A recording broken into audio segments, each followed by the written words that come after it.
जरा समझो छत्तीसगढ़ वालों कि मां बमलेश्वरी का नाम बमलेश्वरी कैसे पड़ा। कभी एक बार जाकर पूछना था किसी से कि मेरी मां बमलेश्वरी बनकर कैसे विराजमान हो गई, तो कोई बता देता तुमको। विजया मां पार्वती जी की सहेली ने तुमरुका जी से पूछा था कि हे तुमरुका जी, आप हमें बताओ कि पार्वती को शिव कैसे मिल सकते हैं, शिव कैसे मिले। और विजया ने माता पार्वती जी को बताने के लिए जब तुमरुका जी से पूछा तो तुमरुका जी ने कहा, तुमरुका जी सुनो विजया, ए विजया,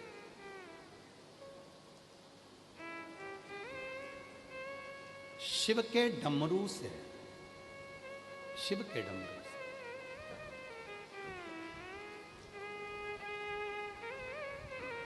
शिव के डमरू से विजया,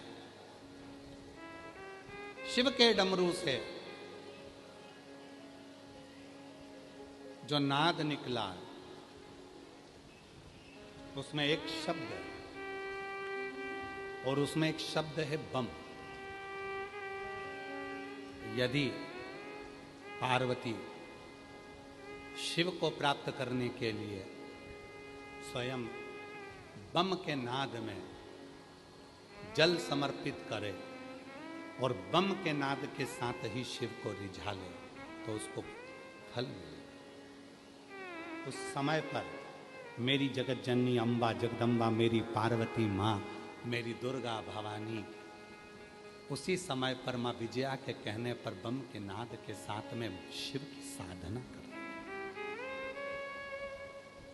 साधना के क्रम है, साधना के क्रम है, साधना का एक क्रम है। आप शिव जी को कोई भी एक भाषा से रिझाना प्रारंभ करो, किसी भी भाषा।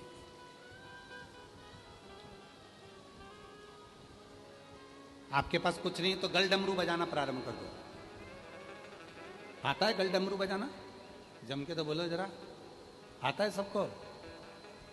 गल डमरू शिव को प्राप्त करना, मुख से निकलना चाहिए स्वर ओम का, और गल का डमरू बजना चाहिए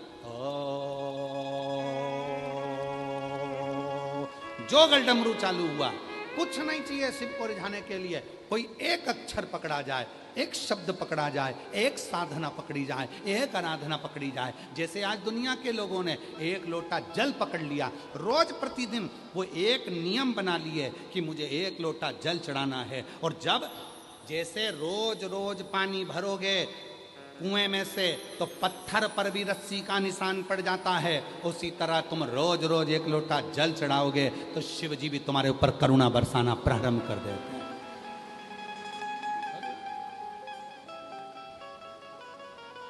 मां पार्वती जी ने बम का नाद किया और शिव के लिए साधना करना प्रारंभ कर दिया। तीन परीक्षा ली गई, तब जाकर माता पार्वती का नाम बमलेश्वरी हुआ। कितनी परीक्षा ली है? जम के बोलो जरा छत्तीसगढ़ वालों, 3 परीक्षा।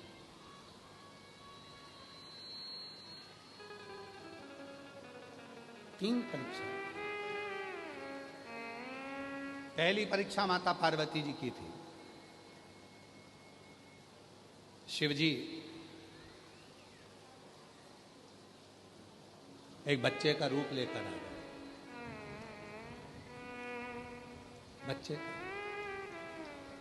सरोवर के तट पर बच्चा साइड में था, एक मगर तेजी से आ रहा था, बादल गरज रहे थे, बिजली चमक रही थी, गर्जना भयंकर हो रही थी, श्रावण का महीना था, खूब पानी गिर रहा था। पार्वती जी को बच्चे के रोने की आवाज आई। 3 परीक्षा दी है, तब जाकर मां पार्वती का नाम बमलेश्वरी पड़ा है। थोड़ा ध्यान देना, बहुत छत्तीसगढ़ वालों, कोई तुमसे पूछे तो तुम्हें जवाब देने के लिए बहुत जरूरी है कि मेरी मां बमलेश्वरी का नाम बमलेश्वरी कैसे पड़ गया। 3 परीक्षा में पहली परीक्षा मेरे भोलेनाथ बच्चा बन गया। मगर आ रहा है। माँ पार्वती जी जल भरने के लिए जा रही थी और उनको बच्चे के रोने की आवाज आ गई। विजया, ये विजया। विजया ने कहा, क्या पार्वती क्या हो गया? विजया, कोई बच्चा रो रहा है, कोई बच्चा। विजया ने देखा कि सरोवर के तट पर एक मगर बच्चे को पकड़ने के लिए आ रहा है और बच्चे को पकड़ रहा है। पार्वती जी दौड़ कर गई, बच्चे को गोदी में उठा लिया। मगर के अंदर से आवाज आई, है स्त्री नारी कौन हो तुम? बच्चे को छोड़ो, ये मेरा भोजन है, आज का भोजन मेरा यही है। अगर मैं भूखा रह जाऊंगा तो मुझे कल भोजन मिलेगा, आज मेरा भोजन यही है, तुम मुझे भोजन। पार्वती जी ने कहा, मैं तुमको इसको भोजन नहीं दे सकती, तुमको जो चाहिए तुम ले लो, पर इसको नहीं दूंगा। मगर ने कहा, तो मैं क्या खाऊंगा? पार्वती जी बोलती है, मेरे शरीर को खा लो, पर मैं इसको नहीं। तब मगर ने कहा पार्वती माता से, ए स्त्री, ए नारी, तुम कहती हो कि तुम इस बच्चे को बचाना चाहती हो, तो तुमने अपनी जिंदगी में जन्म से लेकर अभी तक जितना तप करा है, कहते हैं माता पार्वती जी ने सहस्त्र हजारों वर्ष का तप किया था शिव को पति बनाने के। हजारों वर्ष। तुमने जो हजारों वर्ष का तप किया है, वो सारे तप का फल मुझे अब भी दे दो, तो तुम इस बच्चे को बचा लो। पार्वती जी ने कहा, इतनी सी बात? ले, जल लिया पार्वती जी ने। इतनी देर में तो तुरंत उसी पल उसी घड़ी विजया ने कहा, पार्वती अगर तू तेरे पूरे तप का बल दे देगी तो शिव जी कैसे मिलेंगे? पार्वती जी कहती है, मिले चाहे ना मिले, पर इस बच्चे को बचाना जरूरी है। और पार्वती जी ने हाथ में जल लिया और जल लेकर मगर को संकल्प दे दिया कि मेरी जिंदगी का जितना तप बल था सब मैं तुझे देती हूँ, इस बच्चे को छोड़ दे।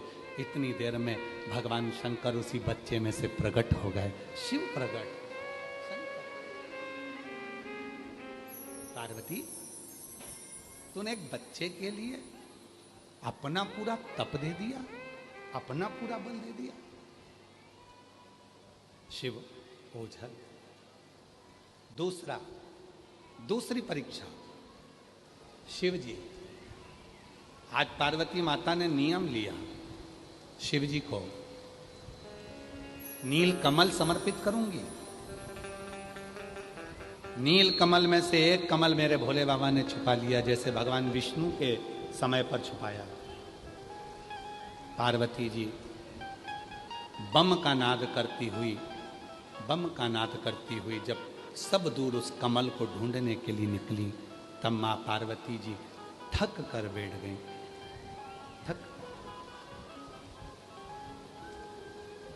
इतनी थक गई मां पार्वती जी, आज से माता पार्वती ने अन्न त्यागा, भोजन त्यागा, फल त्यागे, सब त्यागा। पार्वती जी का शरीर नीला पड़ने लगा। आज पार्वती जी ने कहा, बाबा नील कमल तो नहीं मिला, पर मेरा शरीर जो नील पड़ा है वो मैं उसको समर्पित करती हूं। शिव फिर प्रकट हो गए। शिव फिर तीसरी परीक्षा माता पार्वती जी की।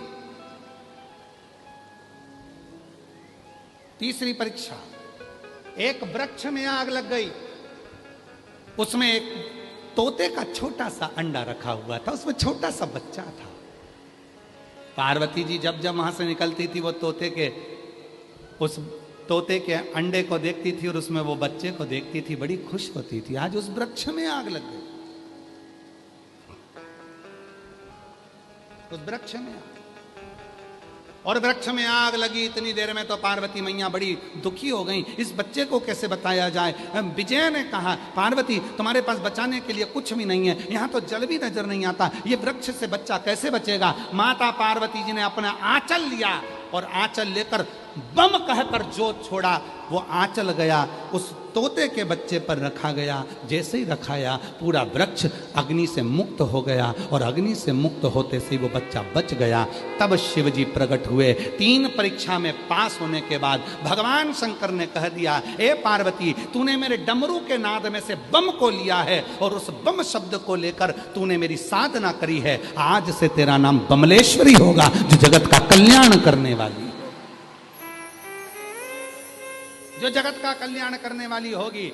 किसी के जीवन में कोई ताप की अग्नि है जी, किसी के जीवन में कोई दुख की अग्नि है, सुन बमलेश्वरी, तेरा दर्शन करने से जीव का कल्याण होगा, वो ताप, वो अग्नि समाप्त होगी। किसी के जीवन में कोई संतान का दुख है, कोई कष्ट है, सुन बमलेश्वरी, तेरा दर्शन कर कर लोग उस सुख को प्राप्त करेंगे। किसी के जीवन में अगर कोई कष्टप्रदता है, बमलेश्वरी का नाम ही जीवन में कल्याण करने वाला है।